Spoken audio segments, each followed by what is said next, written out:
कराडमध्ये 58,000हून अधिक बोगस मतदार असल्याचा गंभीर आरोप पृथ्वीराज चव्हाण यांच्याकडून करण्यात आलाय।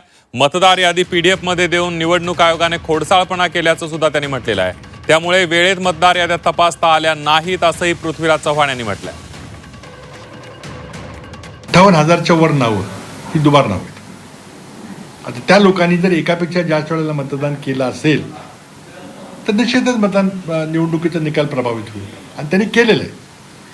नुसती शाही नेल पॉलिश रिमूव्हरनी शाही लगेच पोचली जाते आणि आम्हाला मतदारसंघ इतका कॉम्पॅक्ट आहे की अर्ध्या तासात सगळ्या चारी बाजूनी फिरता येत। माझी दक्षिण कराडची यादी पाहिली तेव्हा एक पहिल्यांदा लक्षात आलं की सगळी फाईल ही PDF फॉर्मॅटमध्ये आहे, म्हणजे कम्प्युटर रिडेबल नाही। संगणकानं ती जरी आम्हाला सॉफ्ट कॉपी दिली तरी संगणकानं त्याचं विश्लेषण करता येणार नाही। हा मुद्दाम खोडसाळपणा होता।